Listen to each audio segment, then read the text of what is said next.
Okay, so let's just, we'll begin as more come in. We'll try to accommodate them, and I don't think it will be too disruptive. My name is Victor Pasley, and I'm a board member with the Callaway County Historic Society.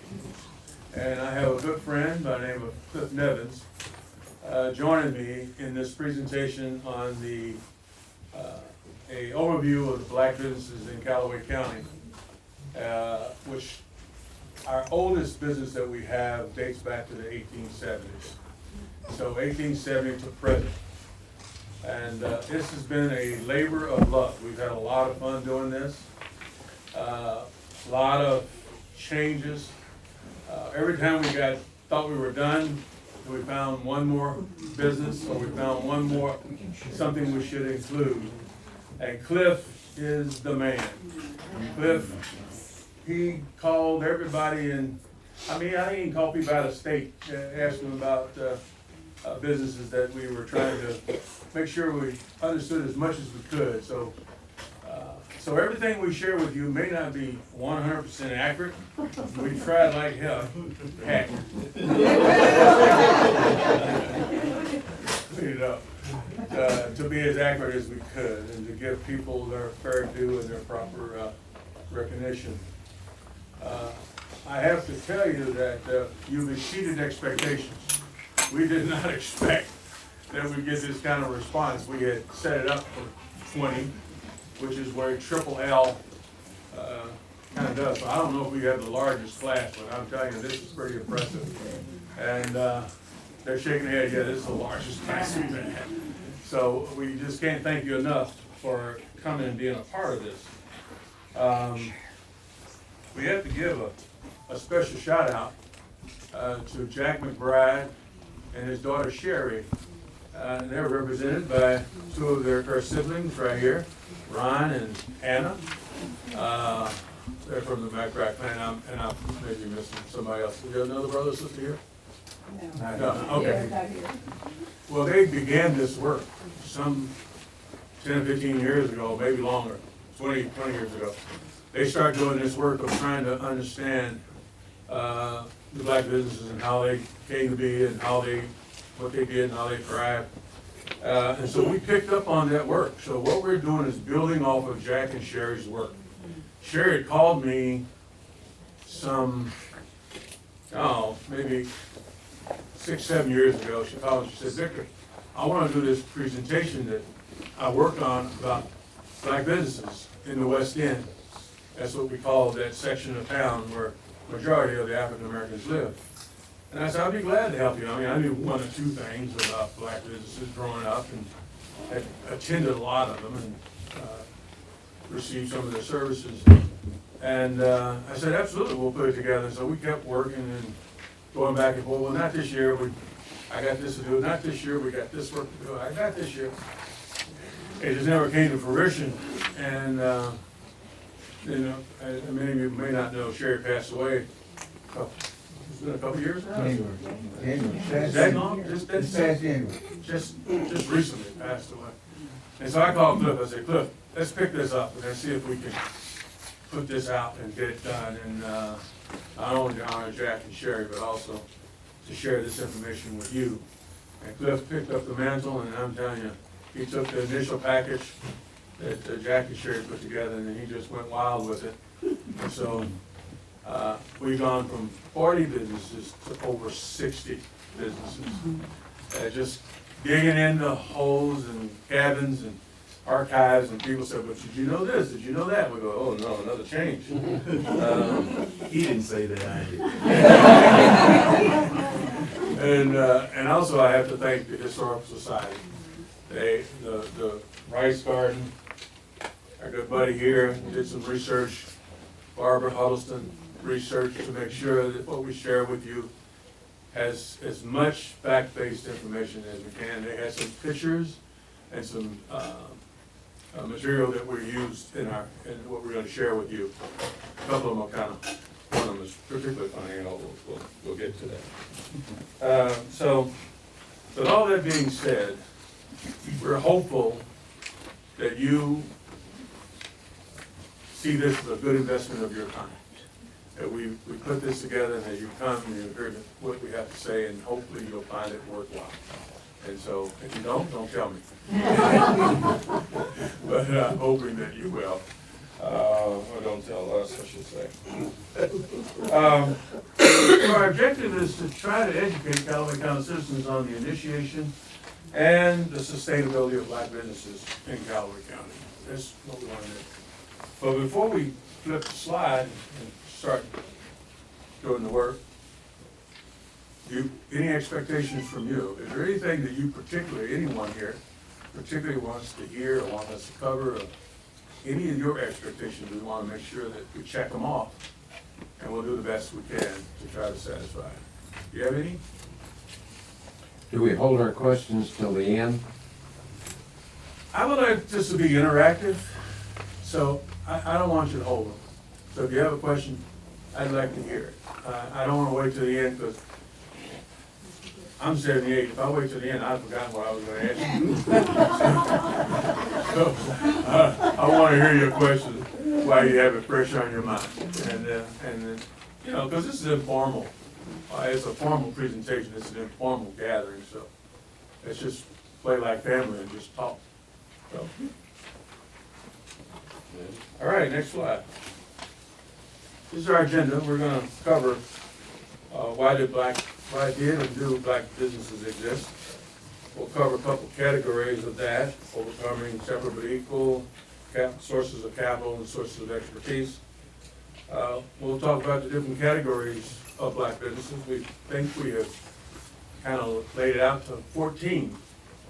But speaking of new thoughts and new ideas or new information coming before, I thought of another one this morning, so it'd be 15, but we don't have it. But it has to do with music, because there was a gentleman in town, Mr. Percy Butler. This is going way back in the 60s and 70s. He had a orchestra that he traveled all around mid-Missouri. That's how he earned his living. I remember going in his garage and smelling this brand new big black car. I don't know what it was, but you smell of a new car in a garage. It's very distinct. And I would go down, I'd help do different things, wash the car, whatever. And Mr. Butler had a drummer by the name of Clarence Dudley. Some people called him Handful. He had a saxophone player by Mace Rawls. And Mace also played drums as well. So those are just a few of the folks in his group that I knew. And they were big bands, kind of like Camp Basie, you ever heard of that, or Duke Ellington. He had a similar kind of setup in Missouri. That's been another category, we missed it. But I share it with you as much as I know. We'll review each category in some level of detail, and we'll tell you how black businesses gave back to the community and where they are today. A few left, but most of them have gone away. And we'll talk about what we think, the reason why. So we're not going to cover all 60 businesses, but we will cover I think a good number. So why do black businesses exist? They were overcoming a culture of intolerance. World War II, depression, political climate, had things in a complete flux. And so folks were thinking, well, if they have that, why don't we have that? And so since we can't go to theirs, let's create our own. So that's kind of the motivation behind a lot of these businesses start up, some of their passion for starting businesses. But also there's an entrepreneurial spirit among the black community that says, I have a passion for this and I like doing that. And some of that is the reason, that creativity and that entrepreneur is why they started the business. It wasn't just the fact that they couldn't go other places. They had a passion for something they liked doing, and they created a business out of it. Very much similar to any other business. It starts because you find a need and you go fill it. Also, they had demeaning experiences, you know. You can't eat in here, but if you eat in here, you gotta eat in the kitchen. Or if you can't eat in here, but you can take it and go. So there were some of that kind of stuff was going on that they wanted to overcome. And then also it strengthened the African American community by the fact that by showing that they have these skills and these talents, it says we're more than just what we're perceived to be. And so it also was a way to do that. So black business's source of capital was pretty much family and friends. You know, you just kind of put your pennies together and get going. But that's not unique. That's the way a lot of businesses start. A lot of businesses start. Grandma loaned me $5,000 and I started a business. I think Amazon, one of the largest companies in the world, started with a $5,000 loan from his grandmother. So businesses start like that. That's just the way it goes. In that day, many owners had a second job to provide security for their family. So if they didn't have health insurance, they get a second job so they could have health insurance for their family. And then they also had a tough time getting money from the bank. So, you know, the banks didn't trust them. You know, you're coming out of slavery and you don't know what's going on. But most of these businesses, a lot of these businesses started right after the Civil War. So there was not a lot of trust. And they also didn't have a lot of collateral. They didn't have anything to bring to the bank says, if you loan me $1,000, I got this thing over here worth $1,000, and your risk is limited. I'm gonna reduce your risk. So they didn't have a lot of that. And then one of my friends says, the only way to get a loan from the bank is to prove you don't need it. You have enough money, enough resources, you just want to use their money instead of yours. And so if you prove you don't need it, then they'll loan you the money. So the standards for banking were pretty difficult, and so they didn't always achieve that. So how they develop their expertise? A variety of sources. I talked about passion and entrepreneurship, but also there's no denying the fact that some of the things during slavery you picked up, you carried that forward into a business. That's just smart. I know how to shoe horses, or I know how to run a plow, or I know how to do whatever. And my grandfather, business was digging basements. He had a team of mules. He dug basements. I don't know where that came out of slavery, or because he came from West Virginia, stopped in Williamsburg, the home of a lot of my good friends. My daddy spent a lot of his life growing up in Williamsburg, but then they moved to Fulton, and he set up. My grandfather had a big old barn up on the hill at 9th Street, had a team of mules and all over town. So he didn't just dig basements for black folks, he dug basements for a lot of people, a lot of citizens of Fulton.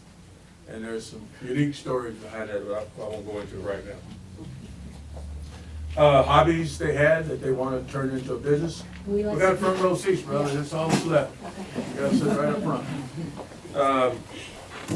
And then domestic workers learn different things about how to hold and how to take care of a house, how to set up a house. They learned it from the wealthy, the rich, the well-off. And so they brought some of those learnings right into their home as they continue to grow their families and expand their businesses. We also had neighboring cities that we learned from.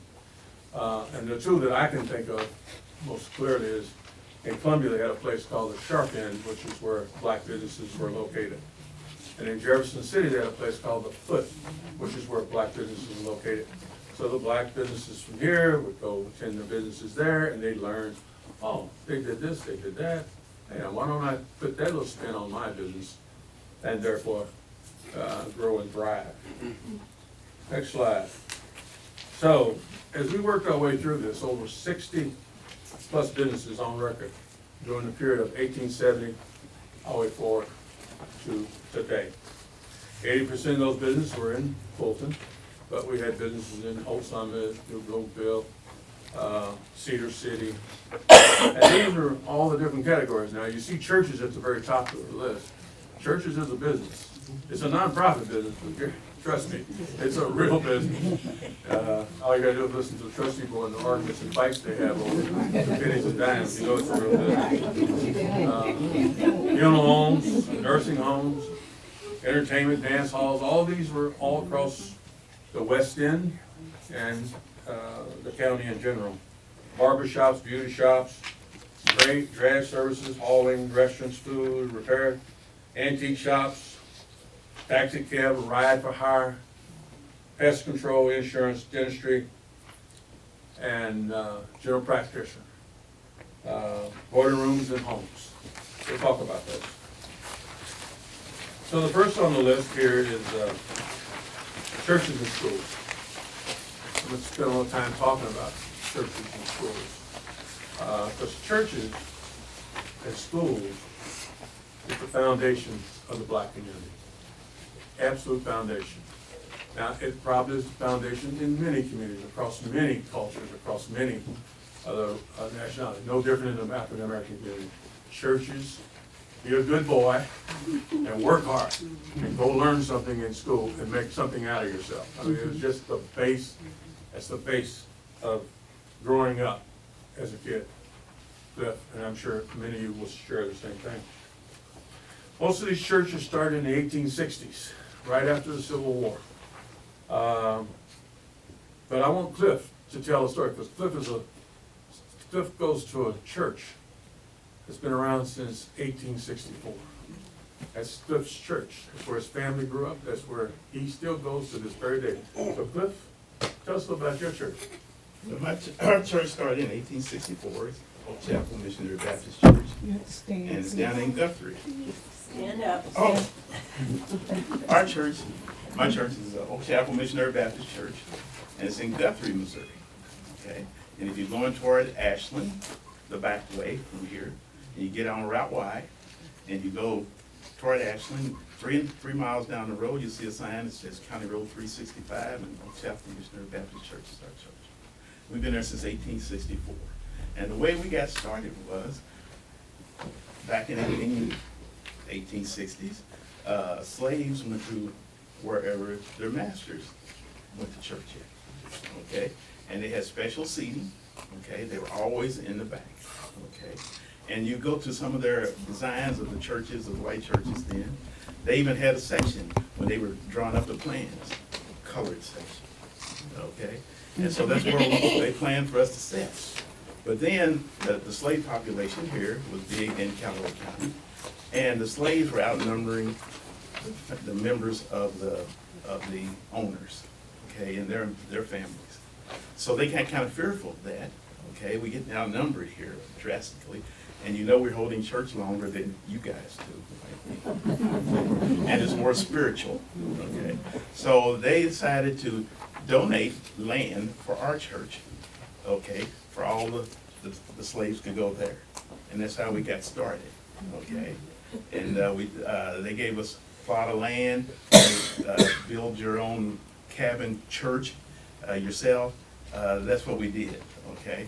And we had the founders who they got together, different families. There was the Nevins, the Whittlers, the Scotts, the Holtz, okay? So a lot of them in our section was there. So that's how we got started, okay? And we've been around 160 years, okay?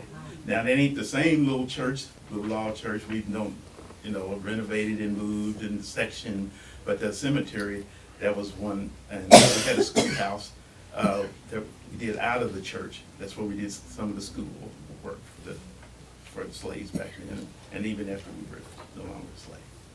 But if you look at this slide, you'll find that the city churches, but then there's the rural churches that were around them. They got started earlier than the city churches.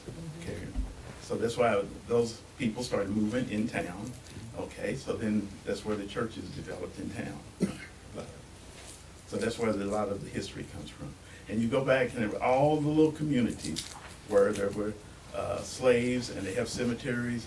A lot of them had the churches in the areas, around. So we had them in New Bloomfield, we had them in Dixie, Missouri, which is down south, okay? We had them in Whole Summit. We had them out north of town, Toledo, okay, out past Callaway. We had them out in the Balls, 2 churches out there, so you'll go through there and look. So that's why we kind of put that together. What was the name of your church? Oak Chapel.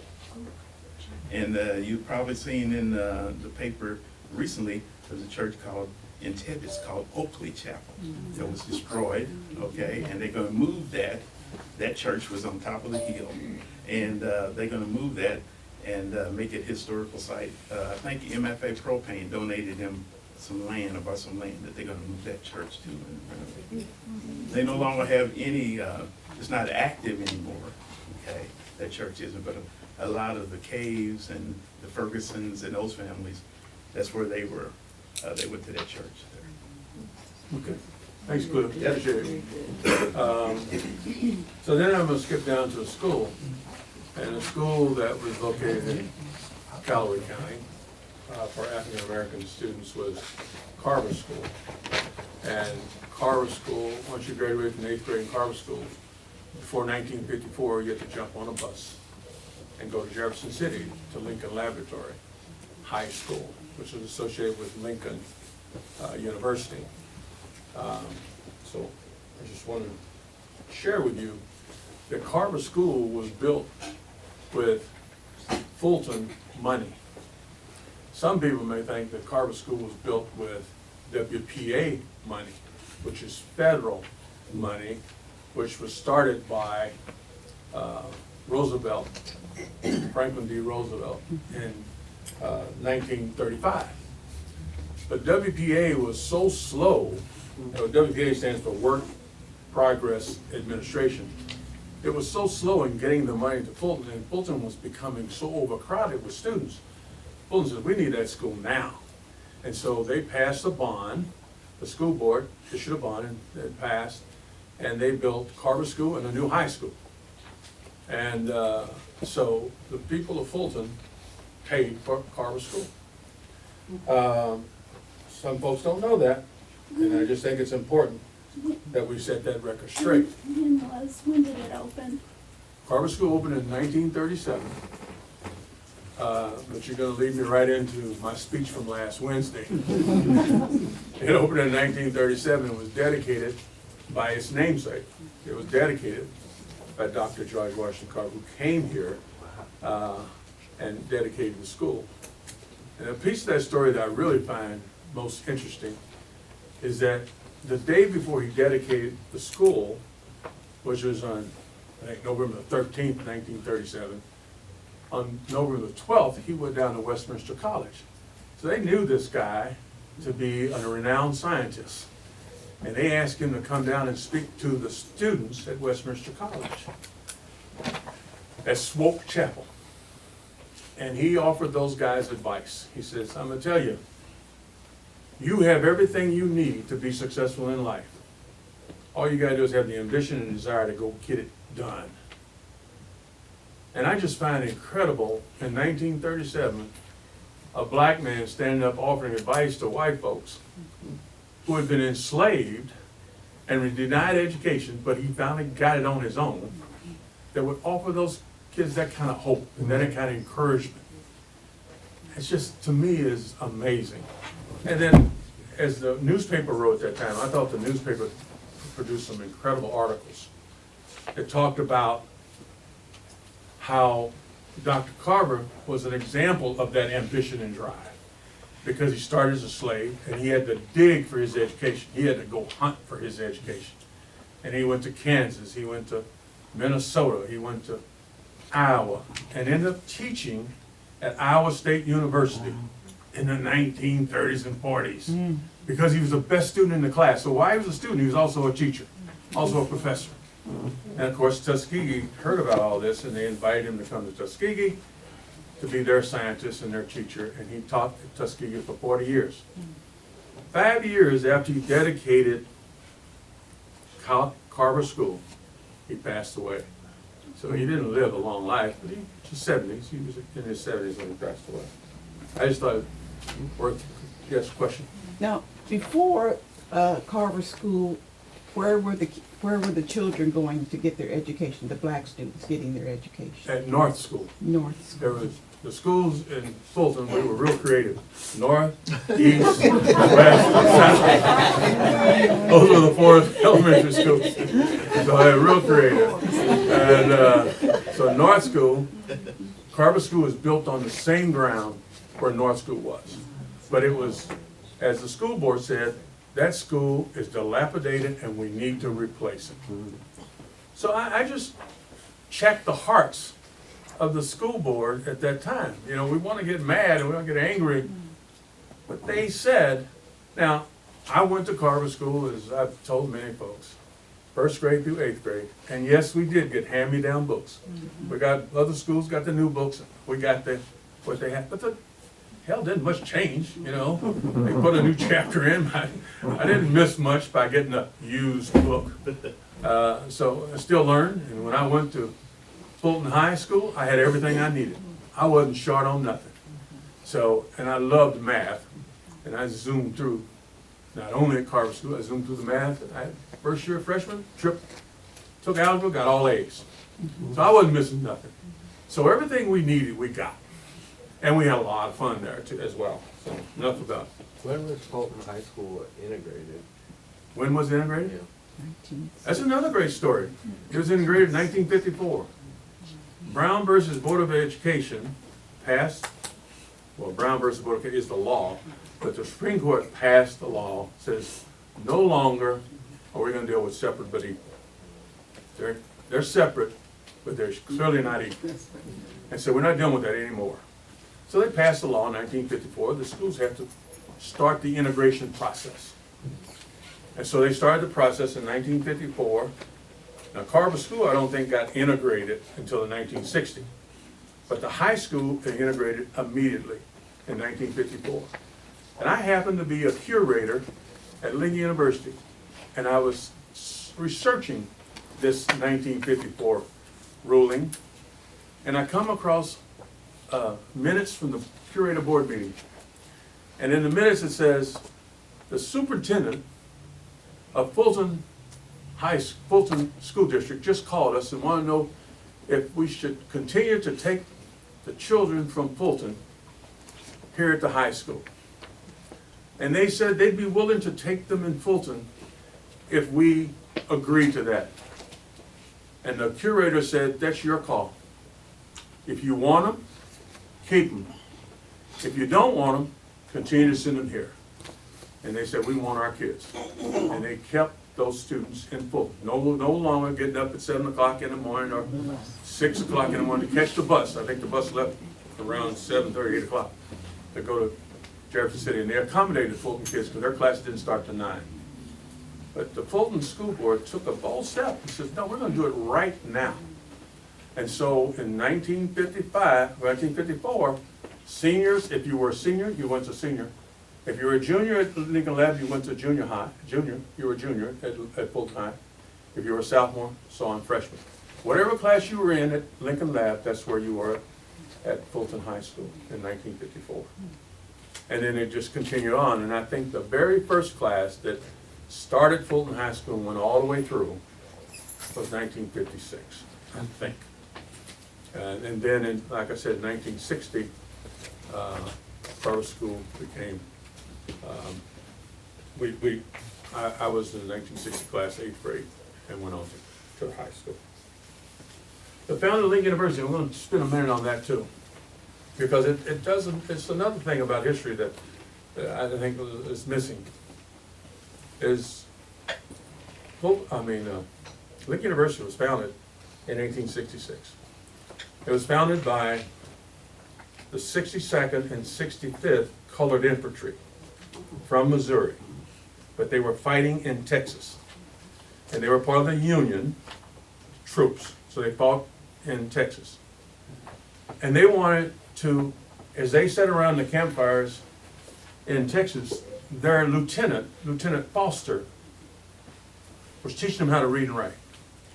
And so they said, we need to have a school in Missouri. And so he worked with them. They pooled their rations, their monies, or whatever their pay was, and they come up with $5,000 or $6,000, and they started a school. And Lieutenant Foster, a white man from Massachusetts, helped them get that school started. And he was the principal of that school. It was called Normal School, then Lincoln Institute. It wasn't until 1921 it became Lincoln University, through a move by the Missouri legislature to name it Lincoln University, because it was doing more than just institute work, I should say, high school work. So he was the principal for 8 years, and then he turned it over to folks who were under him, training, developing to run the school. A little known fact is, Lincoln University is what they call a historically black college and university. It's called HBCU. Across the United States, there are about 100 HBCUs. What is not known is about half of those or more were started by white folks. They too said, coming out of slavery, those folks need to learn to read and write so they can carry their lives forward. And one of the predominant schools in the historical black college landscape is Spelman College. It's a private girls' college in Atlanta. One of the top schools in the country. It is well renowned. It comes on, when they look at top schools in the country, it makes the new Newsweek's top 100 list. Its name, Spelman, is John D. Rockefeller, the wealthy oil man, banker, philanthropist. It's named after his wife's middle name, was Spelman. That's where Spelman got its name from. And they named it because he was giving them hundreds of millions of dollars to start that school, to make that school go and be successful. It's just history. As you develop your understandings of how the world goes around, particularly today, it's important to understand some of these facts. So, I think we're on to the next slide. All right, nursing home. It's other business. Nursing home, we had 2 nursing homes here, owned by the same person, called Logan Nursing Home, which is right across from the church I attended all my life, Calvary Baptist Church on 6th Street. It's now moved, but it was on 6th Street. It's now on South 54, but right across from it was Logan Nursing Home. And she also had another one, which still stands to this day, although it's not open, on North 54. You go out past Gerbs, you go through that stoplight, that building that's boarded up on your left, I think it's white and may even have some red shutters on it or something. That was Modern Acres Nursing Home. She had 2 of them. And her name was Sidonia Logan, and her son, W.T., helped put them together.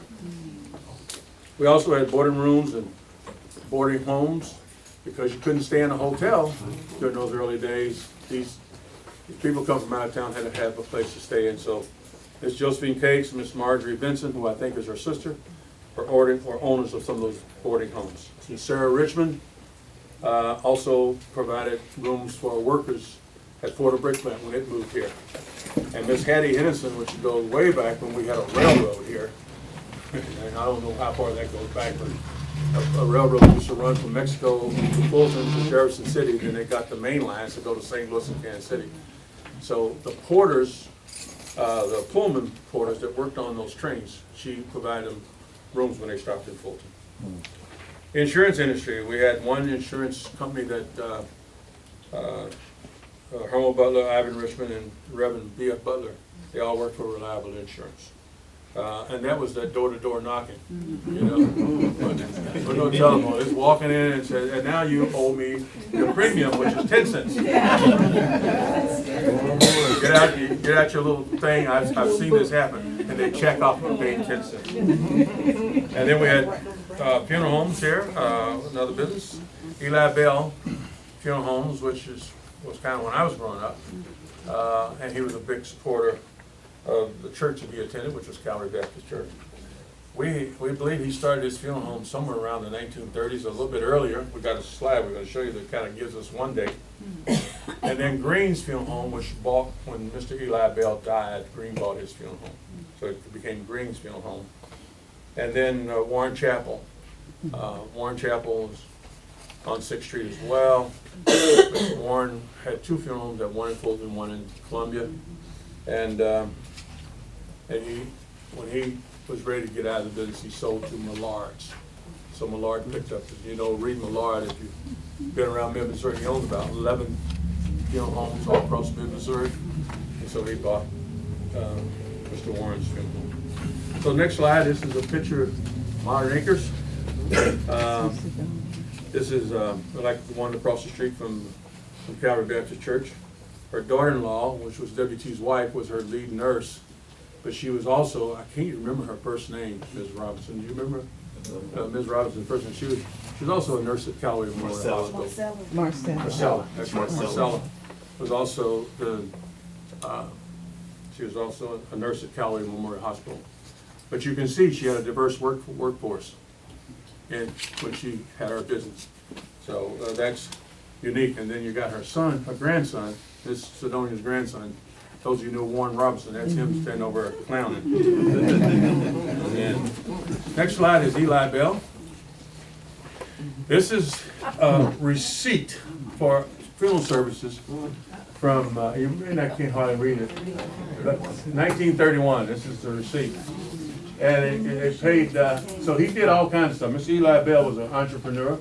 He did undertaking, he did window shades. He didn't even hang your window shades. He did furniture repairs, he did crating, he did upholstery, he did everything.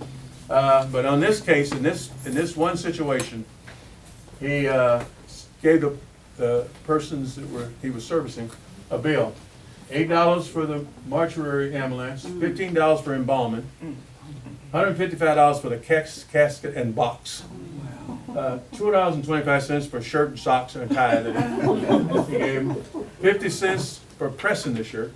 And at Hearst was $20 because he had to drive a White Cloud, which is about 7-8 miles down F.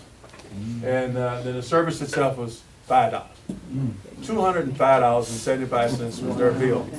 If this was today, it'd be $4,000. But let me tell you something, that ain't gonna get it done today. Today we all know it's $12,000, $15,000. So Mr. Eli will be cutting himself short if you're working today.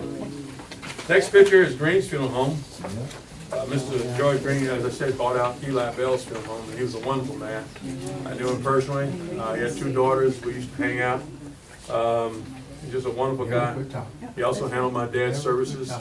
So that was George standing in church. Then we go to Warren Chapel is the next. As I said, Warren Chapel is just down the street on 6th Street. Did you tell me that Warren Chapel was bought by a Braxton? Did you? Yes. Did you validate that? Would you tell us a little about? Crystal Crystal. Morris, her husband, Crystal Morris and her husband. That's her mother sitting right there. Yes, Annie. They brought Warren's funeral chapel.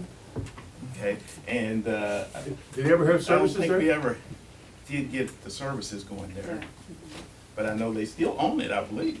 Or at least, and because I was calling them to look for some paperwork on it, make sure I had Warren's funeral home or Warren's funeral chapel, and that's what she came up with. All right. So, and then we go to medical professionals. We got some yours truly right here. So, Dr. Edward Young, who was a dentist in town, and he was a dentist for the community. He wasn't a dentist just for African Americans, he was a dentist for everybody. Another fine man, he was the superintendent of Sunday school where I went when I was 8, 9 years old. He'd stand in front of the church and conduct Sunday school. At that time, we had probably 100, 150 kids in church. You can't find 100 kids anywhere near a church today.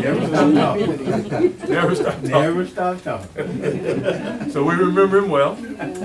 And then there's Dr. Alexander Richardson, who was in the rear early 1920s, 30s, provide medical support to the black community. He was primarily in the black community, and if you know Rosalie Galbert McBride, he delivered her.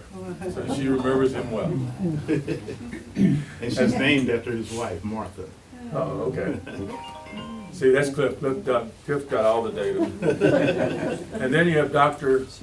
Thomas Cooper, yours truly, his spouse, sitting right there, Charlotte.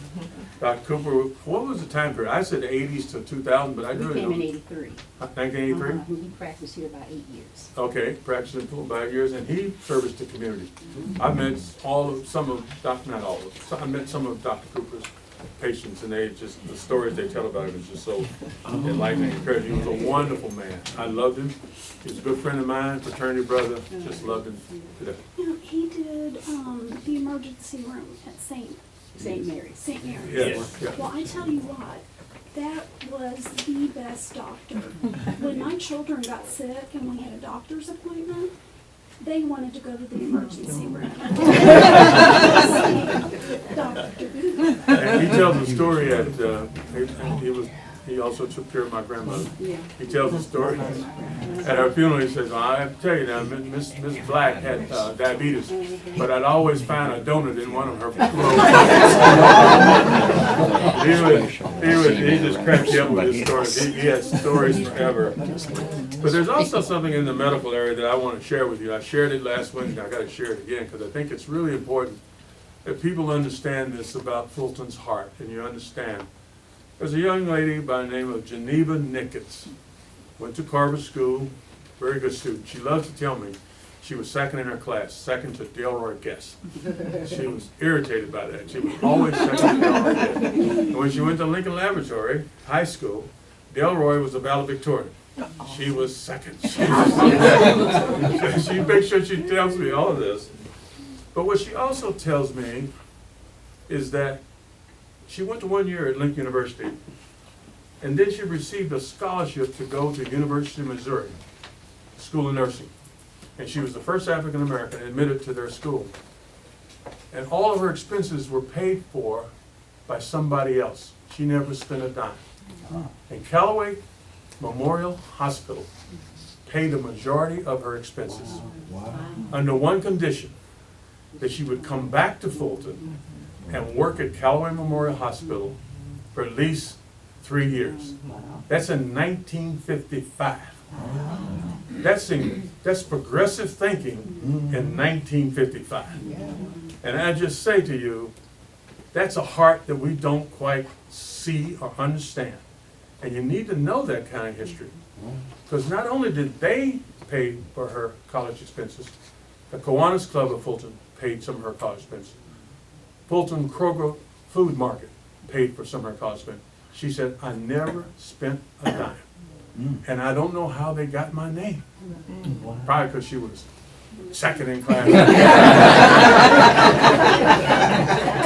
I don't know how they got her name. But to me, she's so proud of that they embraced her and paid for her education and became one of the best nurses.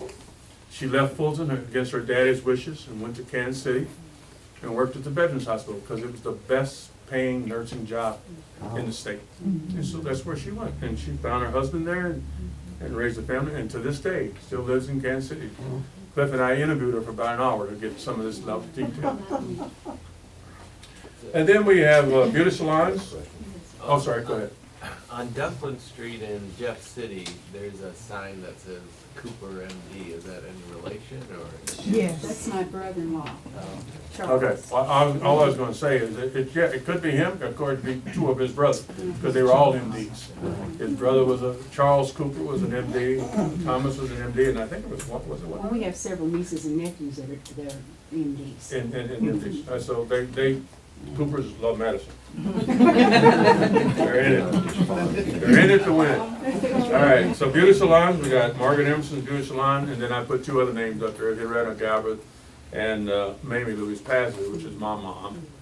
But they were bootleggers. They didn't have license to do this work, and they were not any different than 100 other people up in the West End or in the African American community, because they couldn't go to the beauty parlors that you had in the white community because you didn't quite know how to work with that hair. They did, and so they went to each other, and so there was a lot of work like that going on to take care of each other.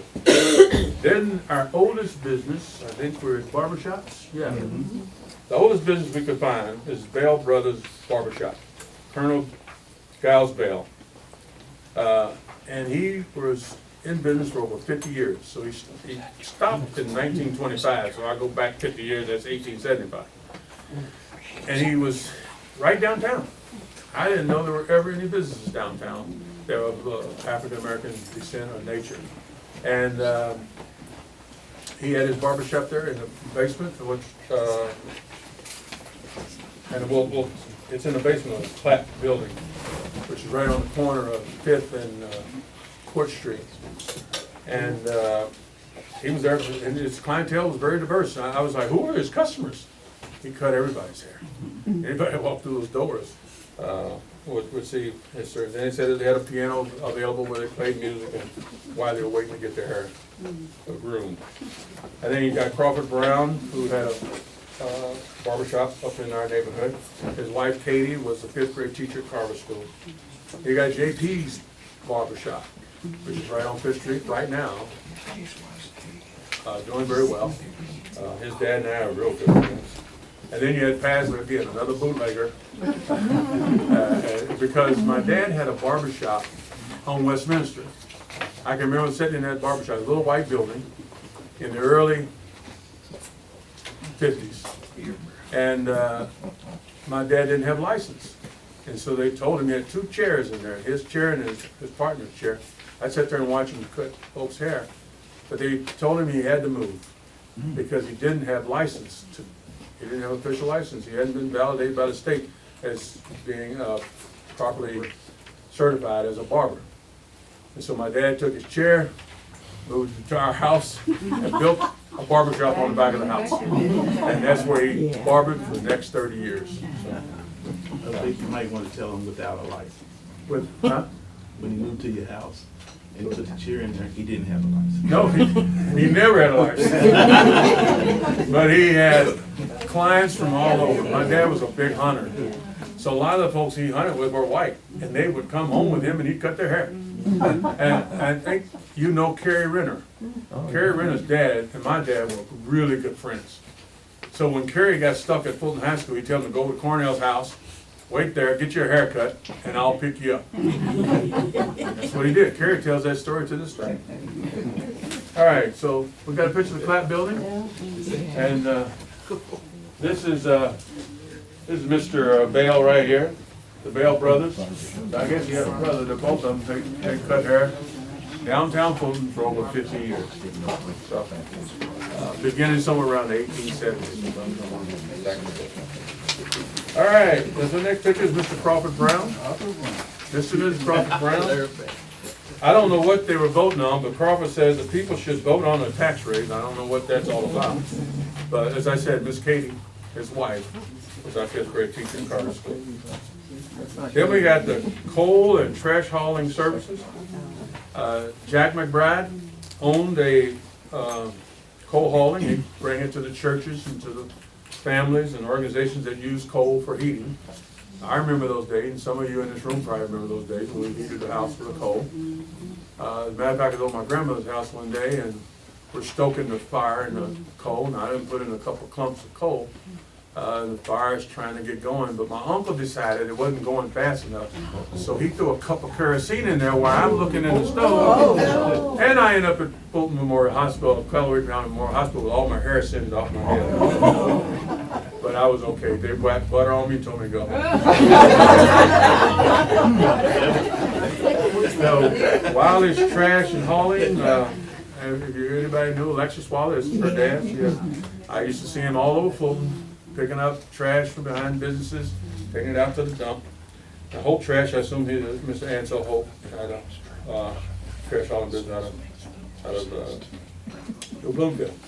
In the construction business, we had Mr. Henry Logan. And Henry Logan was an entrepreneur. He did some of everything in Fulton. He worked for Dan Hooser for quite a while. That's that second job to support your family while you working on your interests, your hobbies. And so he had a real estate business, he had apartment business, and to this day his son has a lock and leave mini storage up on Westminster Avenue, right across from Carver Park. So still in business to this day. Got a question? Not a question. Angelo was in my class. Oh, good for you. Yeah. All right. And it's really Angelo and his sister, Mary. Mary. Yes, they the one that owned that then. Now we have Richmond and Sons floor covering. And in the picture, you see Paul Richmond, which is the father and the owner. He has his, I think it's his uncle, Peter Lambert, in the picture with him. Who is it? Why Warren Robinson's in the picture, I have no idea. Warren didn't work for anybody. Warren hustled for everybody. Know Warren real well. And then we have Alonzo Richmond. Alonzo was took his dad's trade. Alonzo could And lay Arthur. tile, he could lay carpet, he jack of all trade. He passed away a few years ago. Here's his daughter. And his Lynn wife. also worked with my dad. Yeah, Arthur Lynn. This is your Lonnie's daughter? I'm the youngest sister, I'm the baby sister. Oh, okay, I didn't know. I'm his daughter. You're his daughter, oh, My wonderful. name is Lana Richmond, and my mother is Ann Richmond. I met you, Ann, a long time ago. I came to your Yes. house. Yes. And I'm gonna tell you why I was over there. I asked Lonnie to come and work on a property I had at the Lake of Ozarks. I had bought a house down there and the carpet was a mess. And it was all bummed up. And so I called the people that laid the carpet and told them the carpet needed to be restretched. And in the Lake of Ozarks, you get Ozarked real quick. They said, let it be $1,200. $1,200 to stretch the carpet? So I called Lonnie. Lonnie said, hey man, I got you. He came down, restretched my carpet, did a beautiful job, $500. Lonnie took care of it. So I actually had him do work for me. And just a wonderful guy, and his presence by his wife and his daughters here. Trucking and landscaping. This is my sister. Huh? I'm Linda. I'm Lonnie's Linda. Oh, baby Linda, sister. oh, you're That's Lonnie's Paul's, sister. that's Paul's daughter. Yeah. I'm Linda. Paul's That's daughter. Paul's daughter. I do remember that. Yeah. You was Facebook. gone. I know. Right. Paul's daughter. So I'm missing some history here, because I left at 18 and never came back. You're filling in the blanks for me, appreciate it. All right, trucking, landscaping, and Oh, yeah. excavating. Elvin H. Richmond Trucking. Elvin is owner and member, and the only one we could find had been a member of the Chamber of Commerce now. There may have been some other African-American members of the Chamber of Commerce, I just don't know who they were. But I think Nancy Lewis, who was on the Chamber at one time, told me that Elvin was the only one that she could remember that would be a member of the Chamber. He had a very successful business, bulldozers and backhoes and huge shops. A lot of people employed, worked for Mr. Elvin, a very successful business person. You may know his son, LeVar Richmond, who passed away just recently. And his daughter was Miss Billy Taylor. Billy Taylor was a teacher and a principal throughout Fulton. So that's. Yeah, she was principal. And then we had Nevins Landscaping. Cliff, you want to tell us something about Nevins Landscaping? I don't know nothing about it. Because he worked for Elvin Richmond, but then he started his own business. So go ahead, Cliff. Yeah, that's my dad. Talk about your dad. I can brag a little bit. Yeah, he was in business for over 40 years. He started out working for Mr. Elvin. And that's what back then we called everybody Mr. and Mrs. And if you didn't, you got smacked in your lips. But yeah, he worked and he started out with, one day he said, I'm going in business for myself, because he had worked for Mr. Richmond. And that particular winter, my mom made more money than he did ironing shirts for Westminster College students. And they would bring, back then, the college students all had to wear shirt and ties. And they had to, they liked their shirts starched. And they would bring shirts up for people to iron to people in the West End. And they pay you so much to iron a shirt. My mom made more than my dad did that time.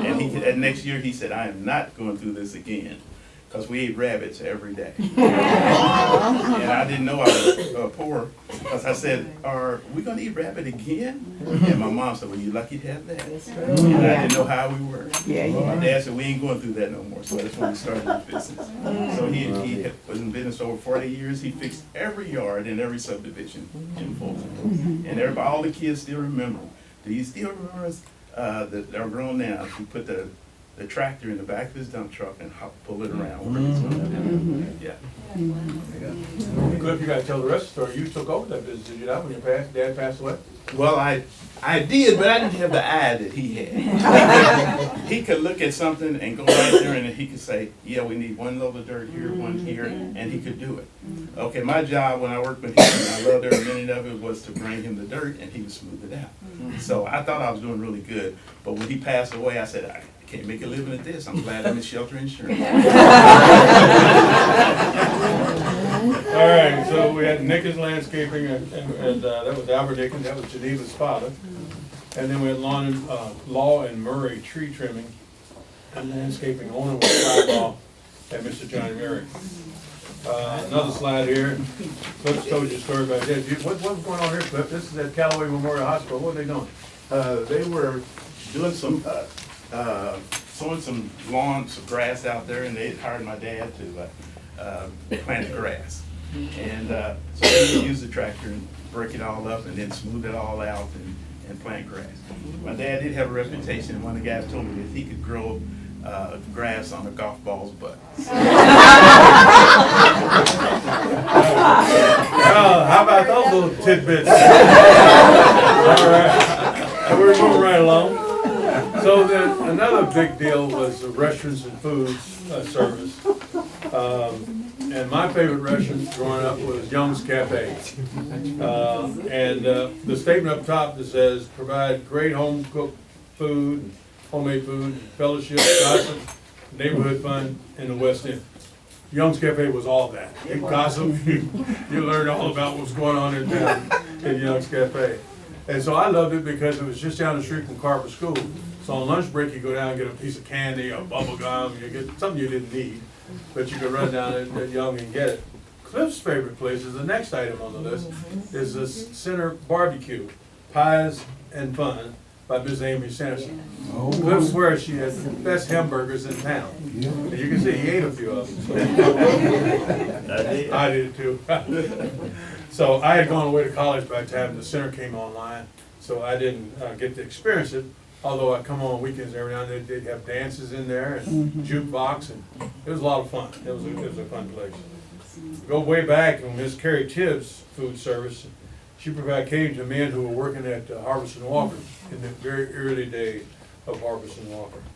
Elton Phillips, the family restaurant and pool hall, was right around the corner from Young's Cafe. Leroy Dudley's family restaurant was upon the corner of Green and Westminster. Mr. Turner Hayes had a restaurant down on Green Street and 9th Street, down on the corner. And Mr. George Smith Barbecue Restaurant in Holt Summit. I visited all those places. Growing up, I ate at every one of those spots. I used to go to Mr. Leroy Dudley's restaurant with his son, Larry Dudley, was a close friend of mine. 8, 9 years old, we sitting there eating breakfast together. His dad made the best biscuits on the planet. Homemade biscuits, light as a feather. He just really was, loved to eat. Still dealing with that. George Smith's is an interesting story. Mr. George Smith's Barbecue. There's people in this room that if you're back traveling to Jefferson City on Old Highway 54 back then, before it was a 4-lane highway, you go right past George's barbecue stand. And Barbara Huddleston told me her and her dad was stopped in there because it's the best barbecue they've ever eaten. So a lot of folks partake of George's barbecue. Additional story I'd like to tell, but he had 3 sons. He had 2 sons and a daughter, extremely bright young people. And one of his sons went to the Raleigh School of Mines and became very high up in Bendix Corporation and was the CEO of Kaufman Foundation, one of the largest foundations in the state of Missouri. His son was the CEO. It's just, if you let me out of the box and let me run, I can show you what I can do. So, Mark's Barbecue, Frank Medlock. I think I had one of Medlock's. My mother liked Frank Medlock, so she'd say, go with Frank and get a sandwich, and I'd bring it home to her. Then we had Sam's El Dorado Club in Crystal City. I don't think I ever made it to Sam's El Dorado Club, but I don't know. There were a couple of nights when I was in college that I didn't quite know where I was. So I could have been I'm not sure. I believe he used to ride a black horse in the Lincoln University parade at homecoming. They were in the parade? Sam. Sam, oh, okay. All right, cool. And then here we have Miss Amy Sanderson and Frank Medlock barbecue, and it says at Joe Holt's wedding. So Joe Holt knows what Frank could fix in the way of barbecue, because he catered his wedding. So that was pretty special. And here's Frank's menu and price list. You can tell that probably wasn't quite, that wasn't done by the printing presses, that's for sure. But it was effective. And then we have James and Willeen McBride. They were collectors and entrepreneurs, and their daughter's in the room too. Debbie, now called Debbie Sanderson, but she's Debbie McBride. This is her mom and dad. They had their own antique shop, and she made I sure have we many antiques that my mother bought and has passed on to me from this. from their shop. So Right. that's fun. All right, so there you go. Our mother followed in that picture. And then we got J&M used furniture and appliances. And I did not get to experience this, but when I first got married, I probably would have gone shopping there for furniture for my first apartment, because we didn't have much when we got married.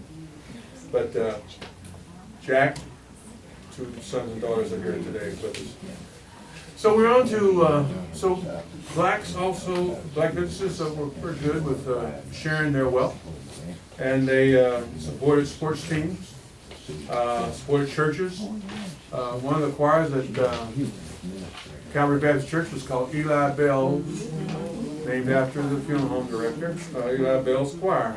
He provided hymns and ropes for the church. Mr. Elvin Richmond, we talked about a little earlier, he, from 10 to 13 years, I was on a little league team called the Eagles. Just one of the joys of my life. And he bought us all brand new baseball uniform. I think I slept in the thing. We just loved it. White with blue lettering. Oh, it was so cool. We thought we were the hot stuff. And then they support Eastern Stars, and also Masons benefited from their charity. The difference between black businesses and every other business is, I think these are some things we thought about. Relationship and collaboration was a challenge, because there wasn't a lot that you could talk to, and how do I do this, and how do I do that. They just didn't have that outreach. Like I said, didn't have the support from the chamber, only one member of the years. Banking institutions criteria was too tough. No credentials. If you had no credentials, like my dad, just put it on your back porch and you go with it. So it was bootleg businesses, and then local government support wasn't always there for black businesses. That's why it was a little bit of a difference. What is the history of the no credentials? Was it just too expensive to get the credentials? It could be a little bit of both. I think, my father had a family, so it wasn't no way in the hell he's gonna quit a barber and go back to school to get his credentials. He couldn't afford to do that. So he just, he hid out on his back porch. Key causes for demise of black businesses. Well, integration changed everything. When you could go other places and do other things. Services that were previously denied are now available. So it took away the need. To some parents were also the parents wanted more for their children. So just about every one of these businesses, these individuals that owned a business, their kids went to college. And they were probably the first students, like many of you, probably the first in your family to go to college. I was the first. Well, my brother went, but he didn't finish, but I was the one that finished. But a lot of them were the first generation to go off to college. And the one thing that I remember growing up is that my minister, Reverend Maceo Piggy, every Sunday down there talked about getting an education. It was drilled in our head. And I find that somewhat missing today when I visit churches. They don't do that kind of encouragement, in my opinion, that they ought to be doing. And then, of course, parents wanted better, and then capital resources were limited. Also, knowledge and expertise diminished over time. So all the trades diminished in the community. Children not interested in caring for it. I mean, Cliff tried. He couldn't level the dirt. He couldn't grow the grass. He tried, but he just couldn't do it.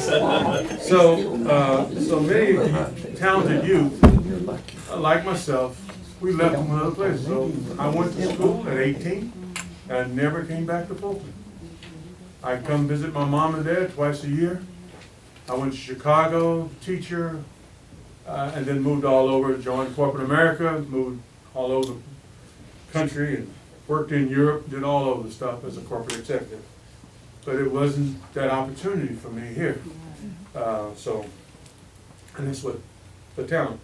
And it's no different in your community, across the board, across the general community. People left for better opportunities. Fulton, you can work at a state hospital, or you work at a brick plant. If you're fortunate to own your own business, okay, you had a little leg up on everybody else.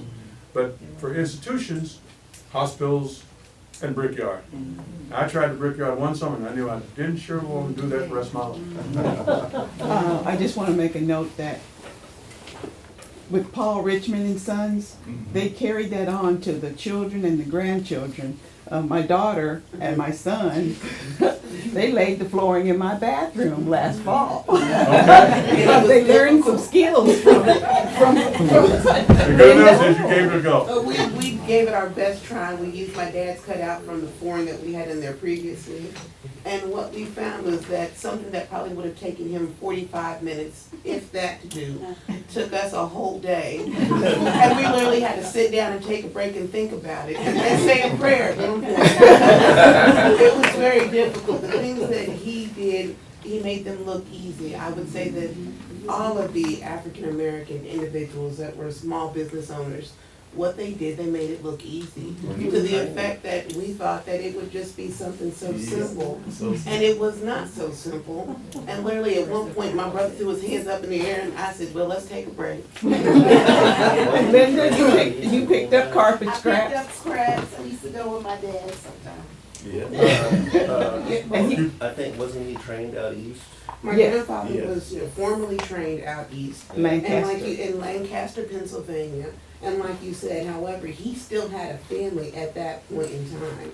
So there was a gap in time when he was not there to take care of my aunts and my father and my uncles and brothers and sisters. And so Warren Robinson's father, who happened to be in that picture, would often stop by and to see about my uncles and my family.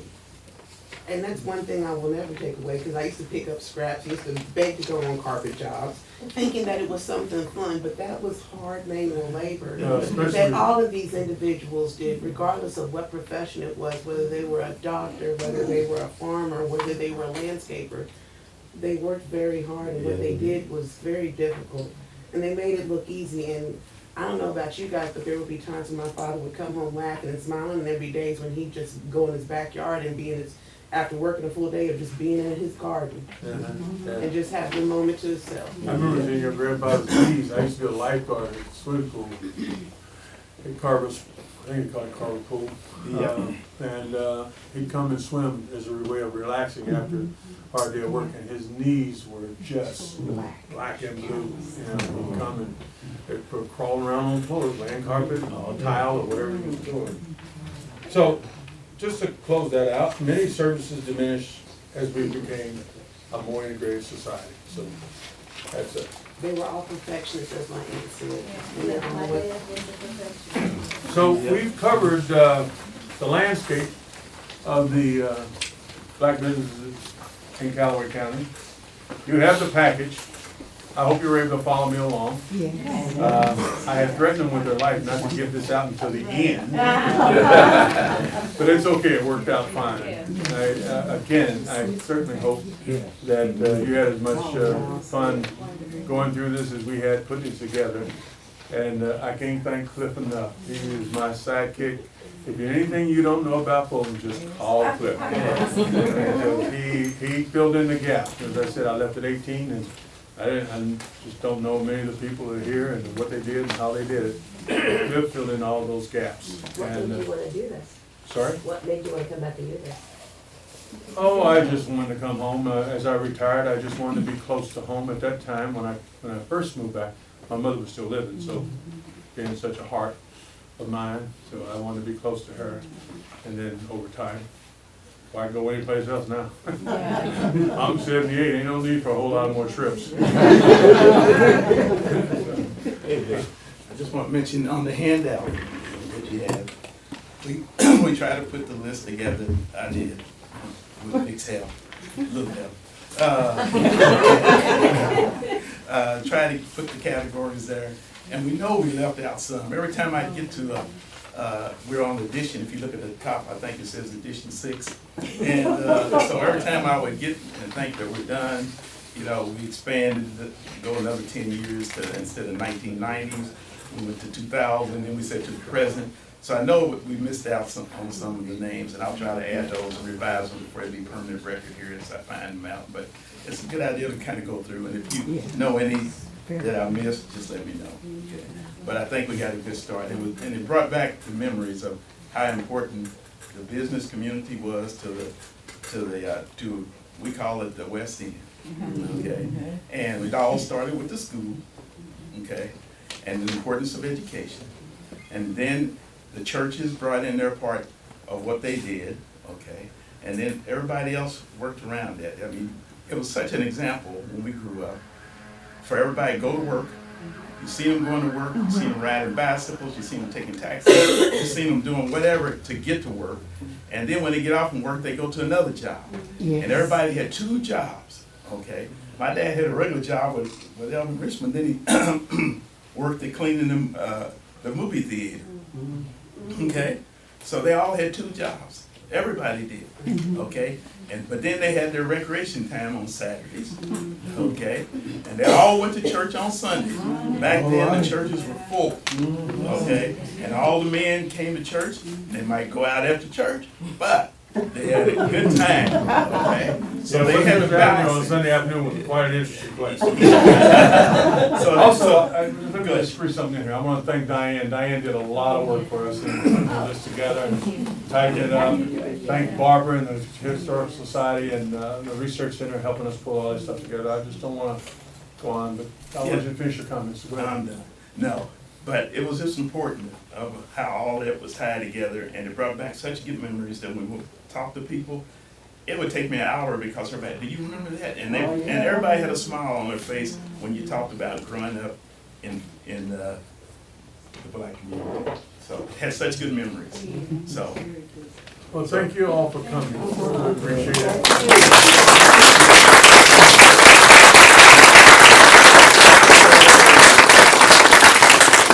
That feels good. Glad to see you.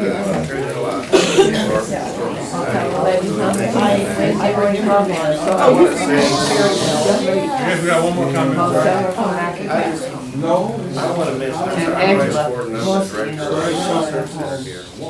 And I want to just appeal to you, while you're still using it, label your photos. Family photos. When my mom and dad passed away, I was going through drawers and stuff with their paperwork, and I got a whole dresser packed full of family photos. For dates, and they're 100 years old. And also, we welcome you're sharing your stuff with us. You don't have to give it to us, but if it's a photo in particular, we have people drop them off. We scan them, document them, put them in our archives, and it's especially cool if you can provide relationship information. So, because that's something where we don't have really great records from the Black community as compared to the white community, and we've been building on it. We're lucky LaVore Richmond made it in and spent a lot of time with us before we lost him. And but that's while it's in your memory, while you've got the energy to do it, we would love anything that you can share with us.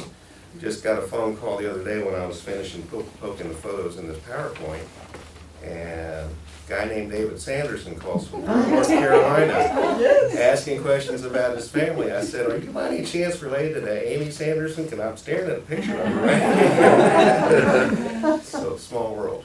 But you'd be surprised how much the younger generation has really started to get interested in genealogy and finding the roots. And so any of that you can share with us, we would love to have. Well, I'll just make one last appeal. I'm a member of the society, my wife and I are members of the society. I know Sherilyn and Dr. Tom Cooper are members of the society. I just encourage all of you, if you wanna see more of this kind of thing, I think you could come into the society, volunteer to society, we could use more volunteers. Come into the society, be a member, and I think we will continue to grow the broad-based contribution across Callaway County. So please join. I was gonna say volunteers don't have to be a member. I know, you don't have to be a member of volunteers, we'd love for you to be a member. All right, thank you guys, have a good day. You did? Didn't see you last